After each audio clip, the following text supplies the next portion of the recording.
सिमरन अपने बगीचे में बैठी थी। उसकी किताबें उसके सामने खुली हुई थी।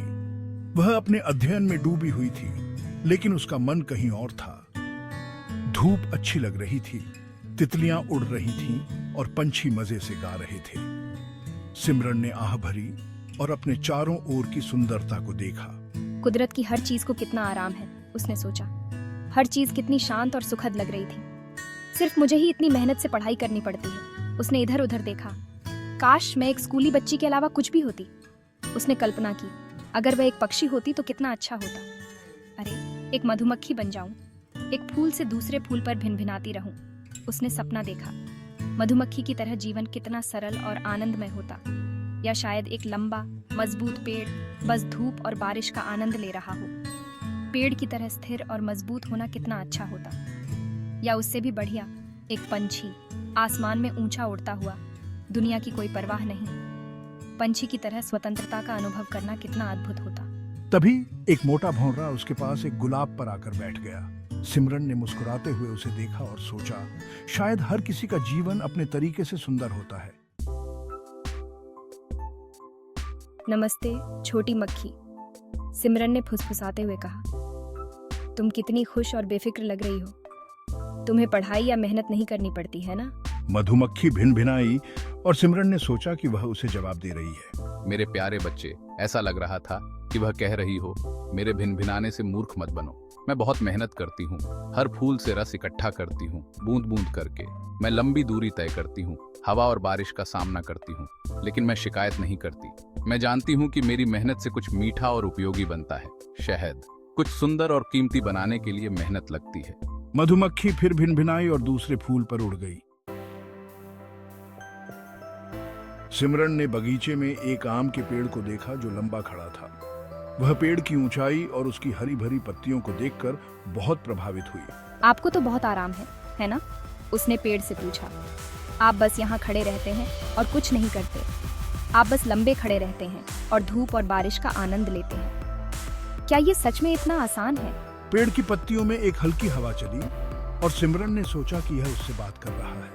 उसे लगा कि पेड़ के पास उसे बताने के लिए कुछ खास है। नन्हे बच्चे, पेड़ कह रहा था, मैं हमेशा इतना बड़ा और मजबूत नहीं था। मुझे भी बहुत संघर्ष करना पड़ा। मैंने एक छोटे से बीज के रूप में शुरुआत की थी। उस समय मैं बहुत कमजोर और नाजुक था। मुझे अपनी जड़ों को धरती में गहराई तक धकेलना पड़ा और लंबा होने के लिए संघर्ष करना पड़ा। हर दिन थोड़ा और बढ़ने की कोशिश की। तूफानों और कठोर मौसम का सामना करना पड़ा। कई बार मुझे लगा कि मैं टूट जाऊंगा। दूसरों को छाया और फल देने के लिए लंबा खड़ा होने में बरसों की मेहनत लगी। यह सब आसान नहीं था। सच्ची ताकत चुनौतियों से पार पाने से आती है। हर संघर्ष ने मुझे और मजबूत बनाया। भाग 4, उड़ता पंछी। काश मैं भी तुम्हारी तरह आजाद होती। तुम जहाँ चाहो उड़ सकते हो और दुनिया देख सकते हो। तभी एक चमकीला हरा तोता उसके ऊपर एक शाखा पर आकर बैठ गया। तोते ने अपना सिर घुमाया और चहचहाया और सिमरन ने सोचा कि वह कह रहा है, नन्हे बच्चे, उड़ना उतना आसान नहीं है जितना दिखता है। मुझे हर दिन अभ्यास करना पड़ा, गिरना पड़ा और फिर से कोशिश करनी पड़ी। मेरे पंख हर कोशिश के साथ मजबूत होते गए। अब मैं पेड़ों के ऊपर उड़ सकता हूँ और नज़ारे का आनंद ले सकता हूँ। लेकिन इस आज़ादी को हासिल करने के लिए समर्पण और अभ्यास की जरूरत थी। बिना प्रयास के कुछ भी सार्थक नहीं मिलता। भाग 5, परिश्रम का मीठा फल। यह कहानी सिमरन की है, जो प्रकृति के बीच अपने जीवन के सबक सीख रही है। सिमरन को उनकी बातों में सच्चाई समझ में आ गई। उसने महसूस किया कि प्रकृति के हर कोने में ज्ञान छुपा हुआ है। मधुमक्खी, पेड़ और पंछी, ये सभी अपनी अपनी तरह की सफलता हासिल करने के लिए कड़ी मेहनत करते हैं। मधुमक्खियां अपने छत्ते के लिए दिन रात मेहनत करती हैं, पेड़ अपनी जड़ों को मजबूत बनाते हैं और पंछी अपने पंखों को फैलाने के लिए संघर्ष करते हैं। वह समझ गई कि प्रकृति के पास सिखाने के लिए अपने अपने सबक हैं। हर जीव अपने तरीके से जीवन की चुनौतियों का सामना करता है। सफलता का मतलब आसान रास्ता अपनाना नहीं है, बल्कि प्रयास करना है और हर कदम पर सीखना है। ठीक वैसे ही जैसे मधुमक्खी रस इकट्ठा करती है, पेड़ मजबूत होता है और पंछी उड़ना सीखता है। हर जीव अपने तरीके से अपने लक्ष्य को प्राप्त करता है।